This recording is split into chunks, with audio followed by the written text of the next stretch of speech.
Good morning. You're listening to FloorDaily.net, and I'm Kemp Harr. This morning, my guest is Russ Delozier, the newly named president of the Carpet and Rug Institute. Russ, how you doing? Kemp, I'm doing good. Thank you for asking. The last time you and I did an interview was in 2015. You were the head of sustainability with J&J, and we were talking about the zero waste certification. So you've been focused in sustainability. I thought we'd run through your background real quick. You are a chemical engineer graduate from Georgia Tech, and then your first big career move was with Dow Chemical. You focused on opening a polypropylene plant and also focused on styrofoam insulation. You were at Dow for 15 years. You went to Shaw Industries. You spent 8 years there, and that was during that time when Shaw had that Honeywell Evergreen plant, and you worked on reclamation and getting the feedstock to that plant. Then you went to J&J Flooring, spent 8.5 years there as director of sustainability. During that time, it was acquired by Engineered Floors, and then you spent the last 3 years with Regenerate, and now take this role starting June 1st with CRI. Did I get that right? Yes, that's a good rundown of a 30-plus year career.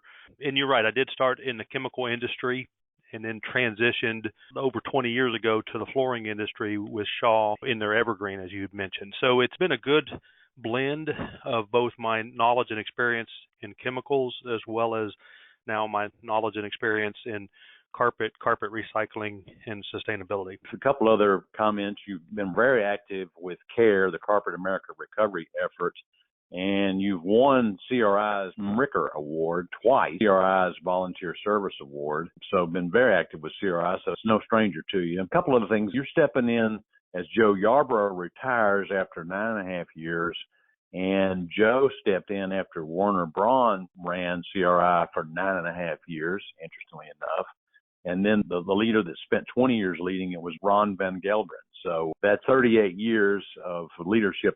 Let me just ask you, what will CRI's primary focus be under your leadership? Well, Kemp, thank you for that question. First of all, it's certainly an honor with the three gentlemen that you mentioned. In fact, just to give you an idea how important we consider the history here at CRI, I have sitting on my desk a photo of a break room taken by one of our member mills back in the early 60s, and it shows a lot of ladies there in the tufting department who have taken a break from making carpet. We consider the history of the soft floor covering industry to have been very important, and so that rundown of leadership at the CRI is important. I consider it to be very humbling to sit in this seat to help lead it into the future. And so you say, where should we be heading? And you're right. I've had about a month and a half to kind of get my lay of the land. And what I would tell you, Kemp, is we're going to continue to focus largely on what we've been doing in the past, but not just resting on that. We're going to look towards science and just facts and data to move forward. We think one of the things that can help lead the carpet industry is just talking about all the good things it's done from a scientific and fundamental standpoint, whether it be indoor air quality or acoustics. A couple of things that I know the CRI does, which is super valuable, is you provide statistical information to the mills, both the broadloom report and the backing report, so that they can get a handle on growth overall in the industry and shift in market share. And I think lately, with the help of Jen, you've been focused on extended producer responsibility legislation. That's been kind of your primary focus. So moving forward, will it kind of stay that way with those two items be the most important things? Yes, we certainly will continue to be doing that. We're broken down into two main focus areas. One is, the EPR and CARE, if you will, recycling focus. And that focuses on just recycling as well as just specific, state EPR that you mentioned earlier. But also we have another organization called PP&S, or that's basically Product Performance and Standards. And so we're going to continue that focus. That panel looks at seal of approval, which is very important to our members in the performance of the product, as well as I've earlier mentioned, indoor air quality or our Green Label Plus program, which has been really just an industry leader. Just got back from a visit down at the laboratories in Atlanta that really pioneered indoor air quality. So we're going to continue looking at that. And as you've mentioned, looking at the EPR, that's the extended producer responsibility in various states.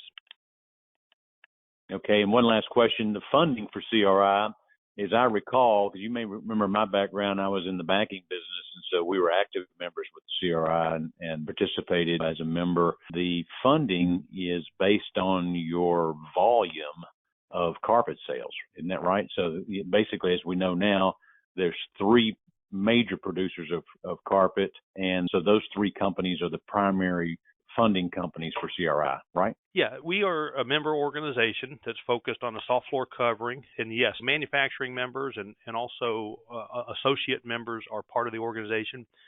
The majority of the funding does come from manufacturing members for whom their dues are based upon their relative volume. And so that's why we are certainly a consensus organization. You know, my boss, if you will, is a board of directors who's made up of, you know, the senior leadership of these manufacturers. And our goal is to, you know, talk about the issues, you know, figure out, you know, what direction should we be pointed.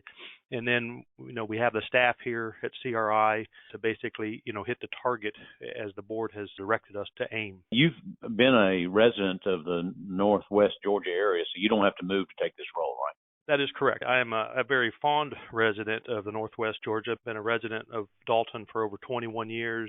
It's where I raised my three kids. It's, you know, just become a part of who we are. Very glad to be a part of this area. And so, yeah, very honored and privileged not to have to move to obtain this role. Okay, one last thing. It's a little light thing, but you presented to the CARE organization and you used some chat GPT, some AI information. It's the first time I'd really been exposed to it. That's an interesting little tool. Right now it's a toy, but might become more of a tool later, right? That's exactly why I used it in the presentation, Kemp, was to show that it is a fledgling tool, but that has really the kind of power to change things, much like the printing press changed things in the 1500s, or television changed things the previous century, or internet has changed things the late last century. Artificial intelligence can be very game-changing, and I do think it's wise not only for us individually, but also us corporately as individual companies to keep an eye on that technology to see where it can lead. Okay, Russ, it was great to talk to you, and good luck in this leadership role with the CRI. Again, been talking to Russ Delozier, the new president of the Carpet and Rug Institute, and you've been listening to Kemp Harr and FloorDaily.net.